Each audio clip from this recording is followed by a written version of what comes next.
Di sekitaran bulan Mei, Juli, Juni di tahun 2020, YouTube sempat dihebohkan dengan foto ini. Jujur, pertama kali lihat foto ini saya kira ini adalah foto kuntilanak di pinggir jalan. Tapi setelah gue perhatikan lagi, ternyata foto ini adalah foto seorang wanita yang menyimpan satu kisah mengerikan sampai sekarang belum terpecahkan. Sebelum kita masuk dalam detail kisahnya dan perkenalkan, nama gue Didi Saputra dari Indonesia, dan jangan lupa untuk subscribe channel ini dan share sama teman kamu supaya teman kamu tahu apa yang kamu ketahui. Setelah sudah siap, langsung saja kita ke kisah Debany Escobar.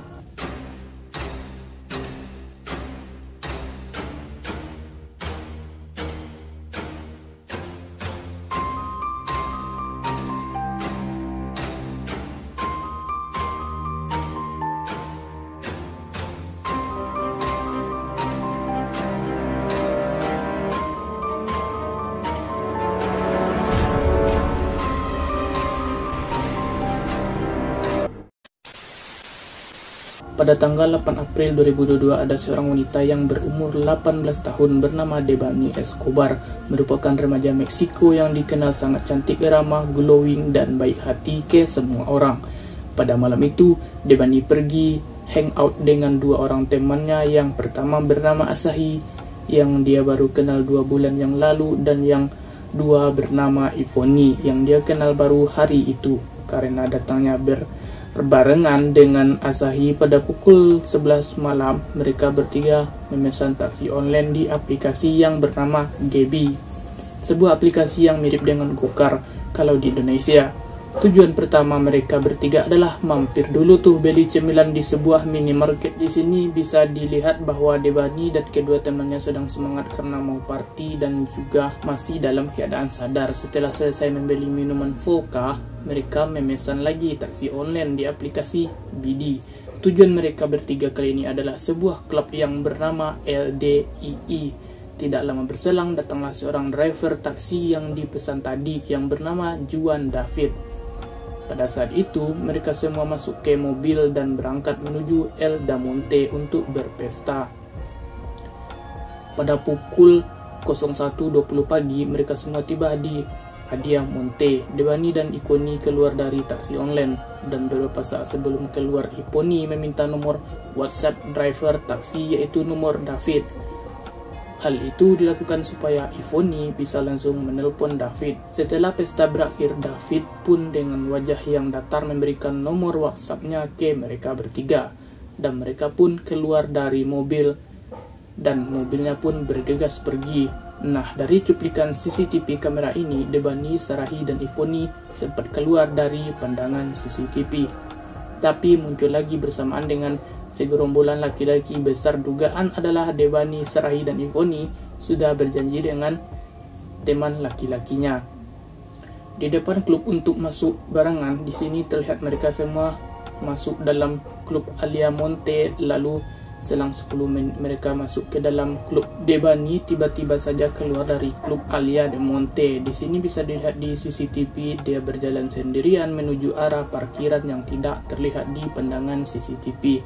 Setelah itu dia berpapasan dengan 4 orang laki-laki. Ini sempat terpesona dengan Debany. Sebenarnya tidak ada kejelasan pasti momen ini karena CCTV cuma menangkap video saja dan audionya tidak jelas pasti. Jadi nggak ada yang tahu pasti pembicaraan mereka, apa laki-laki itu cuma terpesona, menggoda, atau stalking aja, atau bahkan mereka berempat tidak menggoda atau cuma ngobrol saja. Satu sama lain tidak ada yang tahu pasti kejelasannya. Debany dengan cuek aja tuh masuk lagi ke dalam klub Hadia Monte dan melanjutkan pestanya. Menurut kesaksian Sarahi dan Ivony, juga beberapa yang ada di dalam klub berarti kabarnya Debany pada pukul 03.00 pagi ini bertingkah laku aneh. Dia mulai berteriak-teriak sendirian, rusuh, iseng, bahkan mengunci dirinya di dalam kamar mandi pria. Ketika dibujuk keluar oleh teman-temannya, Debany ini malah memarahi Ivony.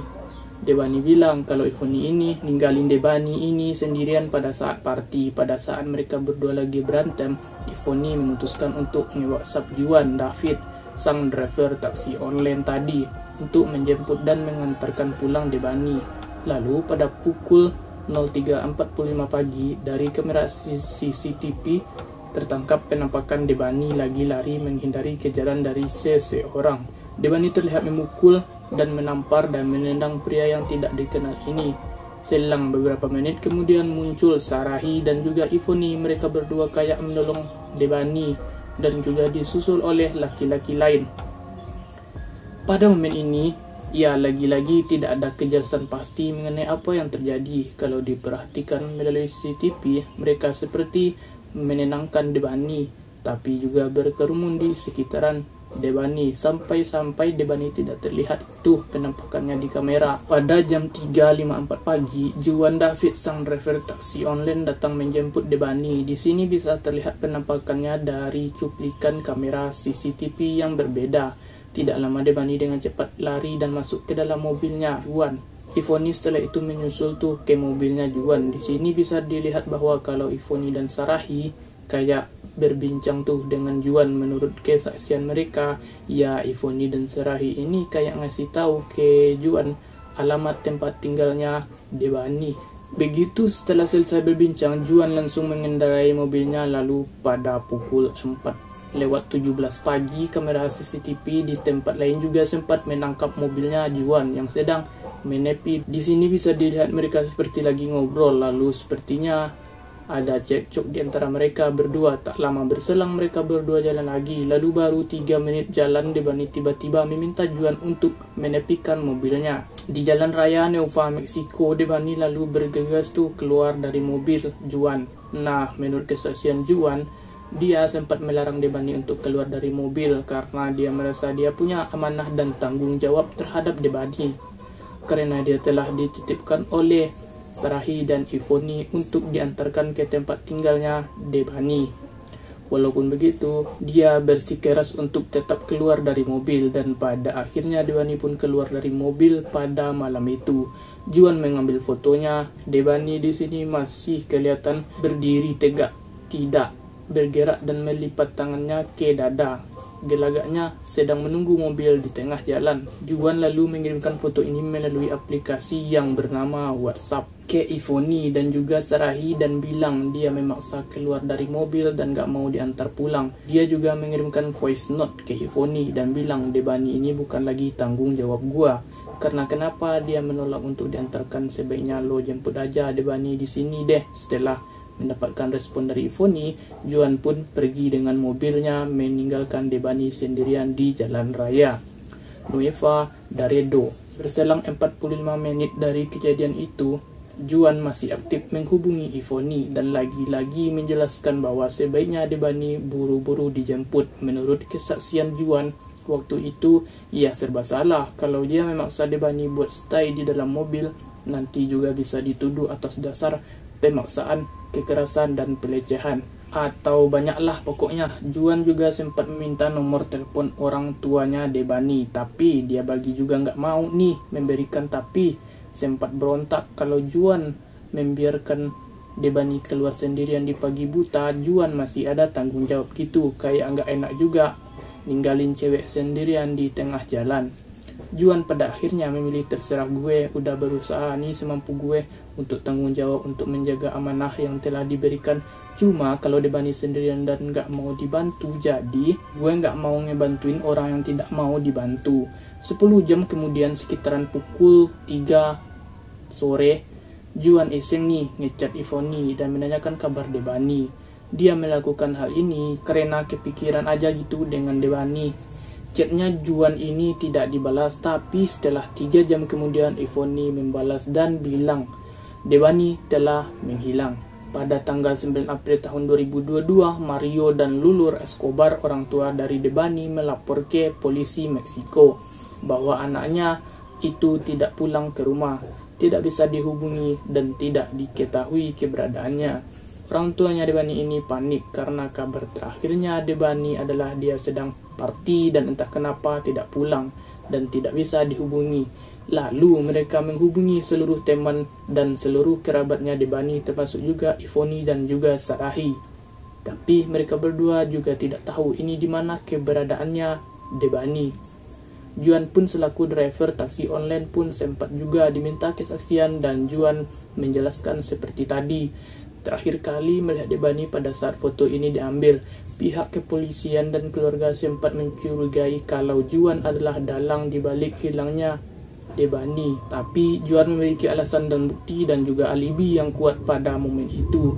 Juan pada saat itu tidak diketahui setelah meninggalkan Debani, dia langsung pulang dan tidur tempat tinggalnya. Hal ini bisa dibuktikan dengan GPS yang Juan stay di rumahnya. Kurang lebih 10 jam terakhir, investigasi pun menjadi buntu karena minimnya petunjuk mengenai keberadaannya Debani.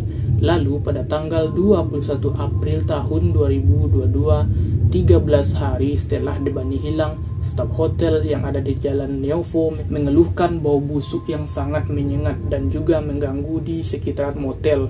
Bau yang gak enak ini ternyata bersumber dari restoran hotel yang sudah tidak berfungsi. Staf hotel meminta teknisi untuk mencari sumber bau persis ini. Dari bau yang gak enak setelah diselidiki, ternyata bau yang tidak enak ini muncul dari tangki air yang berada di bawah tanah restoran. Tangkinya ini kebetulan dilindungi oleh tembok beton yang ketinggiannya mencapai setengah meter dan di atasnya juga ada kawat berduri. Begitupun tutup tangkinya. Dan setelah dibuka, semua orang pada kaget tuh dan juga bingung. Ternyata baunya ini bersumber dari seorang wanita dan wanita tersebut adalah Debani. Tak lama berselang, polisi pun datang dan melakukan investigasi atas penemuan jenazah Debani. Dari hasil olah TKP, polisi menemukan jenazah Debani ini sudah sangat membusuk karena terendam oleh air yang berada di dalam tangki. Wajahnya ini sempat tidak dikenali tapi dapat diidentifikasi sebagai Debani karena dia mengenakan pakaian dan kalung yang hanya digunakan Debani. Di TKP juga ditemukan tas Debani yang isinya itu masih utuh, tapi HP Debani hilang. Entah kemana. Setelah itu wajahnya Debani ini seperti ditutup oleh pakaian dalamnya sendiri dan juga ada semacam 2 potong kain yang berwarna krim. Selain itu juga polisi menemukan CCTV dan setelah CCTV-nya dibongkar, terlihat jelas itu sekitaran apa yang sebenarnya terjadi oleh Debani. Nah, sekarang balik lagi ke malam di mana Debani ngamuk-ngamuk tuh di dalam mobilnya Juan. Debani ini kelihatannya keluar dari mobilnya Juan, lalu berdiri di pinggir jalan. Pas momen ini Juan pun sempat memfoto Debani dan melaporkan apa yang dialami ke Ivoni. Setelah Juan meninggalkan Debani, tiba-tiba Debani pergi dan sempat tertangkap CCTV berjalan dalam keadaan linglung, kayak orang mabuk. Sesekali dia ada di pinggir jalan dan sesekali ada di tengah jalan. Pas lagi jalan, tiba-tiba Debani ini lari seperti menghindari sesuatu. Dia berlari menuju motel yang ada di Jalan Neovo Laredo dan mengintip tuh ke bangunan restoran yang ada di samping motel. Setelah itu Debani ingin masuk ke dalam restoran, tapi karena restorannya sudah tidak berfungsi, pintu jadinya terkunci. Tak lama pun Debani pergi dan hilang dari pantauan CCTV. Untuk terakhir kalinya, entah bagaimana caranya, pada akhirnya Debani meninggal dan berakhir di dalam tangki yang aksesnya ada tembok beton tinggi berkawat berduri. Karena polisi tidak menemukan penampakan orang lain, hanya Debani, polisi lalu memberikan kesimpulan bahwa kematian Debani ini adalah kecelakaan.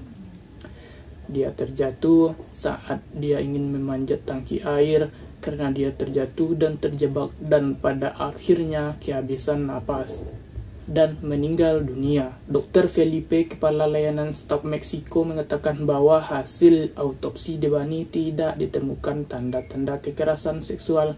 Jadi, pada akhirnya kematian Debani ini disimpulkan sebagai kecelakaan. Walaupun begitu, keluarga Debani ini tidak puas dengan kesimpulan yang diberikan polisi dan mereka akhirnya menyewa ahli forensik lain untuk melakukan autopsi kepada jenazah Debani. Dan inilah yang paling menarik di kisah Debani ini, dan ternyata hasilnya adalah ditemukan tanda-tanda kekerasan di kepalanya Debani dan diduga kuat meninggal karena ada semacam pukulan keras di kepalanya. Selain itu juga mereka menemukan tanda-tanda kekerasan seksual pada jenazahnya Debani. Kalau dihubungkan, besar dugaan Debani ini dipukul, dilecehkan lalu dibuang di dalam tangki air. Polisi mau nggak mau membuka lagi nih investigasi dari kasus kematian Debani Escobar. Dan orang pertama yang diperiksa adalah Juan, sang driver taksi online. Juan ini bisa dibilang orang terakhir yang bertemu dengan Debani pas dia masih hidup. Walaupun begitu, Juan masih tetap kekeh bahwa dia tidak bersalah. Dia juga kooperatif, punya bukti dan alibi yang kuat untuk membela kesaksiannya. Sampai sekarang kasus mengenai Debani masih diinvestigasi dan sampai sekarang pun belum menemukan titik terang siapa pelaku kasus Debani. Kasus tewasnya Debani Escobar memicu gelombang protes besar dari Meksiko. Ribuan orang yang didominasi oleh para wanita turun ke jalan menuntut keadilan, di mana ada banyak kasus wanita hilang tanpa kejelasan. Bahkan wanita yang hilang itu pada akhirnya ditemukan dalam keadaan meninggal dan selalu saja dikatakan oleh polisi sebagai kasus kecelakaan dan nggak ada lagi tuh penyelidikan lebih lanjut. Apalagi upaya penangkapan pelaku saking banyaknya kejahatan terhadap wanita di Meksiko. Menurut Thomas Reuters Prediction, Meksiko itu sempat dinobatkan sebagai negara urutan ke-6 paling bahaya untuk wanita di dunia. Tahun ini saja ada sekitaran 1.600 wanita dilaporkan hilang di Meksiko. Lebih dari 16 wanita yang hilang ditemukan tewas, termasuk juga tuh kasus Debani. Namun hingga sekarang belum ada yang dinyatakan bertanggung jawab atas kematian Debani. Jadi itulah kasus mengenai Debani Escobar yang kasusnya masih sampai sekarang tidak ditemukan pembunuhnya dan masih berkeliaran di sana. Dan selalu waspada dengan apa yang lo lakuin setiap hari. Dan gue Didis pamit undur diri di hadapan kalian semua dan bertemu lagi di konten berbahaya berikutnya dan bye-bye.